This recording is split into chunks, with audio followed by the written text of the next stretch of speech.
Buenas tardes, mi nombre es Rocío Caballero Ayala y voy a exponer la parte de definiciones y generalidades de la institución. Comenzamos con las definiciones. En cuanto a la RAE, se puede definir como establecimiento o fundación de algo, organismo que desempeña una función de interés público, bien benéfico o docente, organismo, organización, fundación, entidad, asociación o sociedad. También se puede definir como cada una de las organizaciones fundamentales de un Estado, nación o sociedad, institución, educación o enseñanza, colección metódica de los principios o elementos de una ciencia, de un arte, u órganos constitucionales del poder soberano en la nación.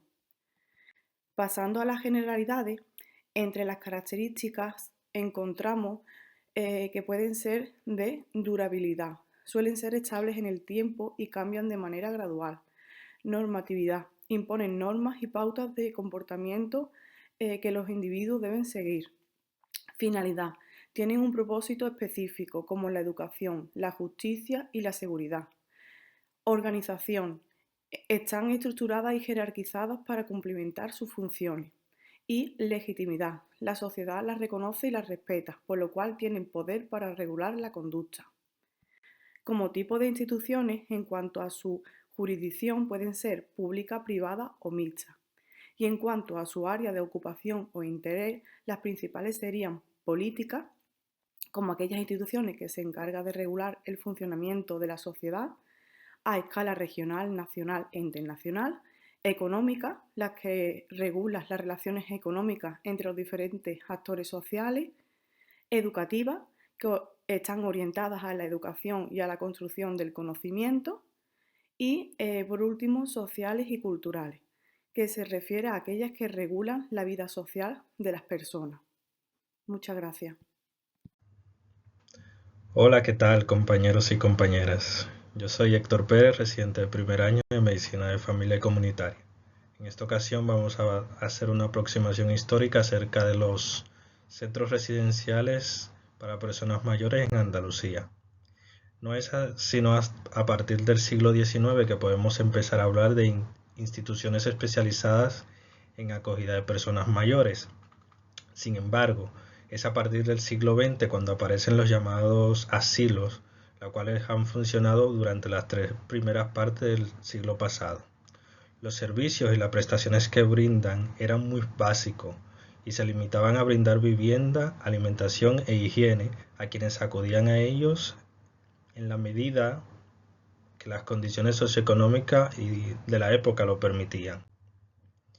Del asilo, que era considerado como una caridad, se pasa a la residencia, que es visto más como servicios sociales. Esto es a partir de 1970, cuando ha habido un cambio gradual del antiguo concepto de asilo relacionado con la caridad del concepto actual de la residencia, que también tiene que ver con el concepto social. Los asilos de hace 30 años ya dependían de instituciones públicas o religiosas. Todos han sido reformados, pero sin embargo, este cambio no es solo una cuestión conceptual, también afecta la naturaleza de los servicios que ofrecen y cómo se organizan. En la década de 1970, el Estado, ante la dificultad de los servicios sociales que necesitaban los ancianos, pues comienza a construir viviendas para jubilados, que curiosamente se empezaron a construir en edificios que en alguna ocasión servían como hoteles. El concepto de vivienda en ese momento era para atender a los jubilados de pleno derecho. Un mismo usuario entonces era incluso un jubilado que eligió un centro lejos de casa para conocer otros puntos de la geografía española. Fue durante mucho tiempo la atención a las personas mayores en la antigua residencia de los ancianos, que estuvo controlada por instituciones públicas, instituciones religiosas, patronatos y hasta ayuntamientos. Con la llegada de la democracia se establece en la Constitución española la Ley de Bienestar Social, nombrada con Ley 2 del 88, con relación a la atención institucional de los ancianos, y se llevó a cabo según el concepto de la caridad. Desde la aprobación de la Ley de los Servicios Sociales, es una responsabilidad pública tener en cuenta las necesidades básicas de todos los ciudadanos, incluida la de las personas mayores. Esto simplemente significa que el Estado debe garantizar que los ciudadanos que necesiten este servicio lo reciban directamente del gobierno mismo o de las agencias colaboradoras. Hasta principios de los años 90, la mayoría de las residencias de los ancianos eran públicas, ya sea propiedad de las comunidades autónomas o de los ayuntamientos, y en algunos casos eran de agrupaciones religiosas. Con la aprobación de la Ley 39 del 2006 del 14 de diciembre de promoción de la autonomía personal y de la atención a las personas en situación de dependencia, ha sido un paso decisivo en la creación de sistemas que garantice las condiciones básicas del ejercicio de los derechos de las personas mayores y además que vele por aquellos que necesitan instrumentos de apoyo para realizar las actividades necesarias o actividades cotidianas de la vida diaria. En el 2007, bajo la Orden número 5 del 5 de noviembre, se regula el procedimiento de los requisitos que necesita una residencia para acreditarse para atender a personas mayores. Además, en el mismo decreto se aprueba el modelo de reglamento de un régimen interior de dicho centro. Además, también se aprueba el modelo de documento contractual para poder ingresar a dichas residencias.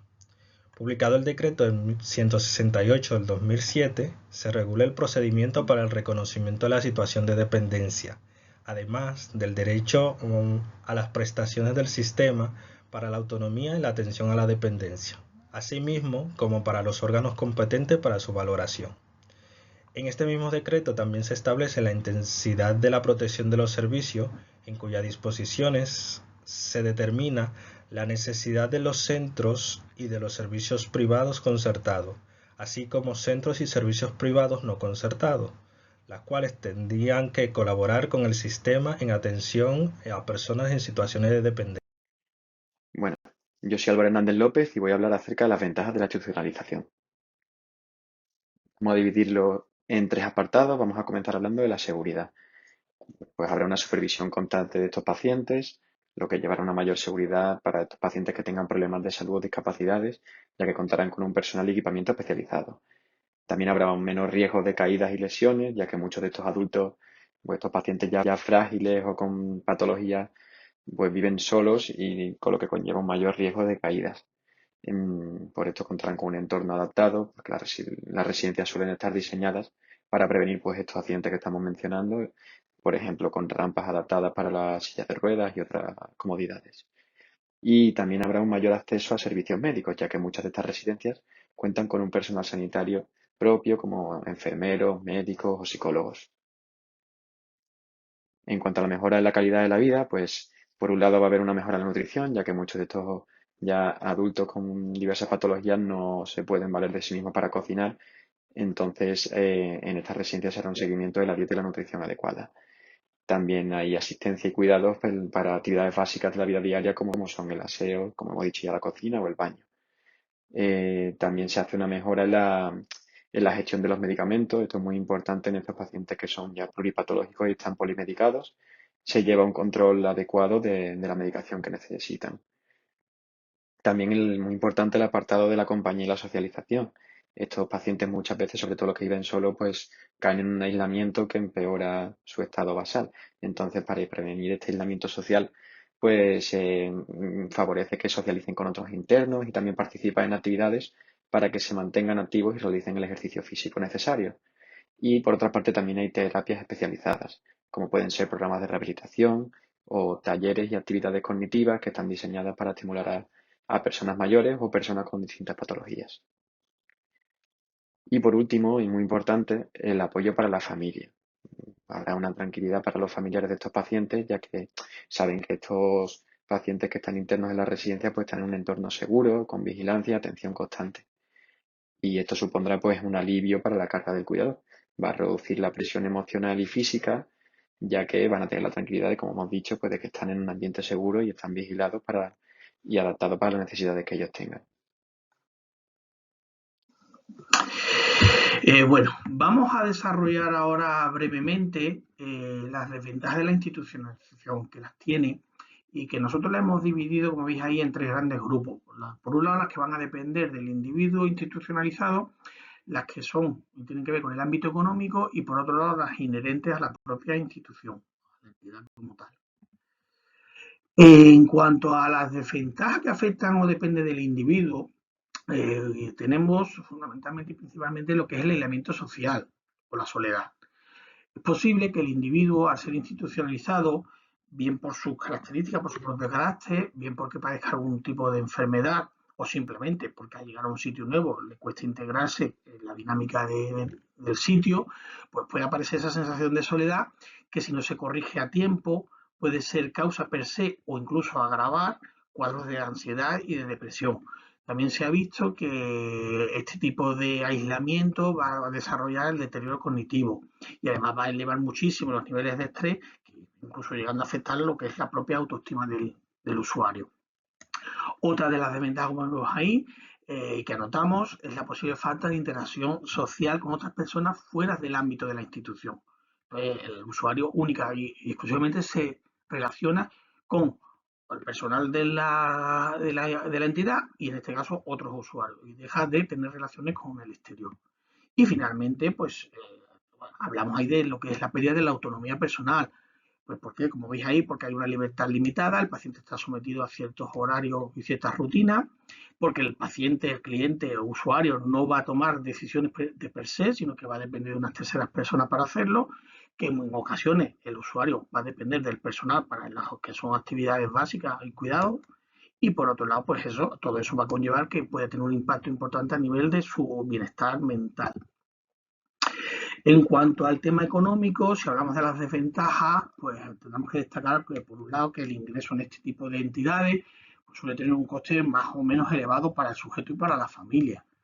El coste además pues aumenta si se contratan ciertos servicios sanitarios, como pueden ser servicios de médico, de enfermería, fisioterapia, psicología, logopeda, terapeuta ocupacional, y además la institucionalización del sujeto va a suponer una disminución de los ahorros de la familia, como veis ahí, lo que va a conllevar unas tensiones a nivel familiar que va a crear, como digo, una sensación de malestar que al final puede repercutir en el propio usuario. Finalmente, y para terminar con el apartado de las desventajas, hablamos de lo que es la parte que afecta a la institución, a la entidad como sí.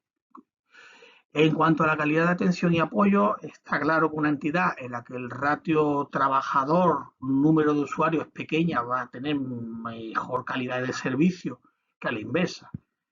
Y lo mismo ocurre si el personal tiene una cualificación adecuada. También lo que es la rotación del personal influye mucho en la calidad. No es lo mismo un personal que tiene una estabilidad laboral que aquellas entidades en las que el personal constantemente va cambiando, ¿vale? También, como digo, vamos a la calidad de la asistencia va a depender de las instalaciones y los recursos del que disponga la propia entidad. Y finalmente, como veis ahí, no decimos nada si la institución tiene capacidad de atención sanitaria continuada, es decir, si tiene un servicio de medicina, de enfermería, de fisio, psicólogo, tal, que están a diario interaccionando con, y en este caso tratando a los usuarios, a los clientes de la institución. Otra de las desventajas que depende de la institución va a ser el riesgo de abuso y negligencia. Por un lado, y enlazando con el apartado anterior, el hecho de tener personal con formación insuficiente o la falta de supervisión, bien por dejadez propia del personal o bien porque tiene un ratio alto de usuarios, hace que pueda existir un desequilibrio de poder. En este caso es el trabajador dice esto se hace así porque yo soy el que manda y se hace como si yo soy o como la residencia o la institución indica.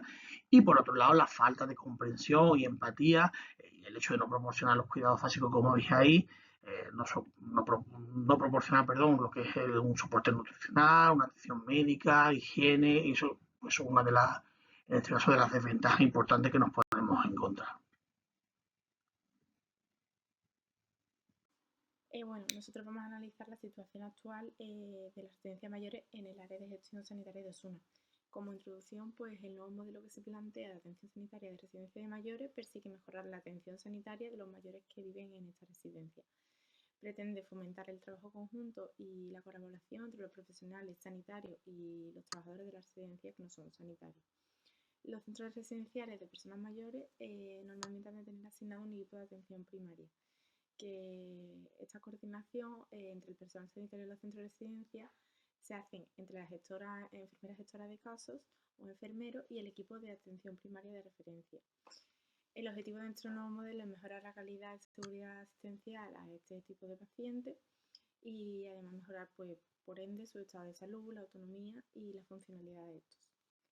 Las residencias del área de gestión sanitaria de Osuna están divididas en 2 áreas y cada área está gestionada por un gestor de casos de residencia, que es un enfermero de enlace que se encarga de liderar el proyecto de asistencia compartida entre estos centros sociosanitarios y el sistema andaluz de salud. Oscar, en nuestro caso, es el enfermero de enlace que abarca nuestra zona de residencia de mayores. Nosotros trabajamos en ETI, en el Virgen del Valle. Y básicamente él atiende tanto a las residencias de ETI, que serían Residencia Madre y Vitalia, de Cañada de Rosal, que es la residencia de San Joaquín y Santa Ana, la de Fuente de Andalucía, que es la residencia hermana de la Compañía de la Luz, la Roda Andalucía, que sería la residencia de Santa Ana, y Herrera, la residencia de Miguel Moreno Martín. Luego hay otra enfermera de enlace que se encarga del resto de áreas que nos faltan. Bueno, cada gestor, ¿vale? Cada enfermero de enlace tiene asignado la unidad de gestión a un médico y a un enfermero referente, ¿vale? Que es lo que es el equipo de atención primaria. Los equipos referentes de residencias de mayores, el médico y el enfermero, plantea un equipo formado por estos dos por cada 150 residentes. Los equipos referentes de residencia han de tener tiempo en su agenda, en su agenda laboral, en su agenda de pacientes, para la atención de estos centros. Se recomienda que sean alrededor de 10 horas semanales por cada 100 camas de residencia de mayores, que serían 100 residentes. El enfermero gestor de casos de residencia de mayores asume normalmente un total de 450 camas y sus funciones son las de coordinar y participar en las intervenciones desarrolladas en estos centros. Por ejemplo, en ECIA la residencia madre tiene un total de 30 residentes y el médico suele ir 3 horas a la semana y 4 la enfermera, si se ha estipulado por el número de residentes. Bueno, las funciones del equipo de atención primaria referente a la residencia se basa primeramente en la valoración del residente individualmente, ¿vale? Este procedimiento está consensuado con el centro residencial para mejorar los cuidados de los residentes del mismo. La valoración de los residentes nos permite detectar los problemas, las necesidades y las capacidades en diferentes áreas, a nivel clínico, funcional, cognitivo, social y emocional de cada residente. Esta valoración ayudará en la elaboración de un plan de cuidado a largo plazo con el objetivo de mejorar el estado funcional y cognitivo de los pacientes, detectar y tratar síntomas geriátricos, retrasar la aparición de posibles enfermedades, optimizar recursos, etc. Bueno, primeramente deberemos de hacer una valoración al ingreso. Tenemos que tener en cuenta de dónde viene el paciente. Si el paciente viene del domicilio, la residencia nos envía a través de un correo corporativo datos identificativos del ingreso del paciente, su AN, sus datos fiscales, etc. El enfermero gestor de casos revisa el estado de vacunación del paciente si en el caso de que proceda y si fuera necesaria la administración de alguna vacuna, se tramite al centro residencial para el consentimiento de la administración. El enfermero gestor de casos también valorará las diferentes patologías de los residentes a su llegada para el seguimiento de las mismas y también revisar si es un paciente crónico complejo por sus patologías. Se envían los datos del ingreso al equipo de atención primaria para que bien proceda a la programación y el registro si fuera necesario. Se realiza una valoración integral exhaustiva y un plan de cuidados para cada residente, que se entrega al profesional sanitario de la residencia y al equipo de atención primaria y bueno, ya lo tenemos registrado para las siguientes visitas o valoraciones del paciente, tener en cuenta sus patologías y la vulnerabilidad de este. El médico de atención primaria, pues eso, tendrá que hacer una valoración clínica, revisar las patologías y poner un tratamiento.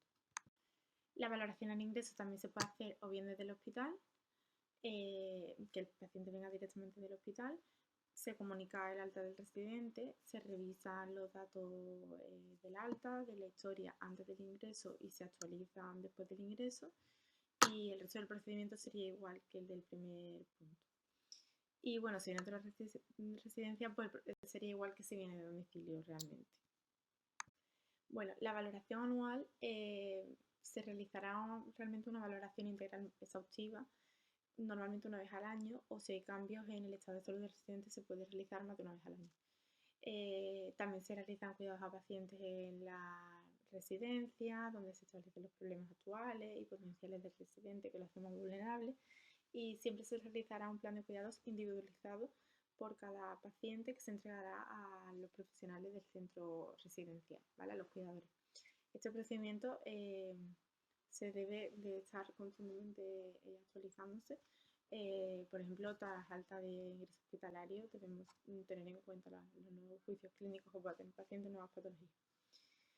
Y bueno, a los crónicos complejos priorizados, los crónicos complejos, las personas más vulnerables, se realizará la valoración integral exhaustiva hasta 4 veces al año, porque estos pacientes pues tienden a tener cambios en su salud de forma más habitual y entonces pues probablemente haya que valorarlo más de una vez al año, ¿vale? Se establece que estos pacientes hasta 4 veces al año hay que estar actualizando sus datos de salud. Bueno, y estamos hablando todo el rato de valoración integral exhaustiva. ¿En qué consiste? Pues primero que la hace el enfermero referente de la residencia, el gestor de caso, en coordinación con los profesionales de los centros sanitarios, ¿vale? El médico y la enfermera. ¿Cómo se hace? A través de Diraya, también a través de un plan de acción personalizado ya definido y estableciendo un plan de cuidados. ¿Cuándo se hace? Pues el ingreso a la residencia, como hemos hablado, y la revaloración anual o en caso de crónicos complejos más de una vez al año, teniendo en cuenta obviamente la situación basal del paciente. Y las observaciones, pues se deben añadir los diagnósticos de enfermería en las de problemas, ¿vale? Una observación va a ser también constante. Y bueno, aquí básicamente tenemos un ejemplo del manejo y traslado de datos de una residencia de equidad fija para el manejo de datos de los pacientes, ¿vale? El total de residentes de la residencia madre serían 30, se hace una edad promedia, se dividen por sexo, cuántos residentes hay hombres, cuántas mujeres, se establece la escala de Bartel, cuáles son totalmente dependientes, cuáles son independientes, se hace la escala NOR, una serie de escalas, el riesgo de caídas, si hay o no riesgo de caída, también basado en si se ha caído antes o no, si tienen o no contenciones, si están polimedicados, etc. Esto va a permitir que tengamos muy recogido todas las necesidades de los pacientes. Incluso aquí yo he puesto un resumen, ¿no? Esto realmente es un Excel gigante que desglosa las características de cada paciente, pero la verdad que incluso hasta que es bastante útil porque, por ejemplo, a través de este Excel podemos buscar el nombre o el ADN de un paciente y nos sale directamente todos sus datos. Si es diabético, si es hipertenso, el tratamiento que toma, si se queda alguna vez, cuántas veces ha estado ingresado en el hospital. Es bastante interesante el método de recogida de datos del enfermero de enlace de nuestro amigo.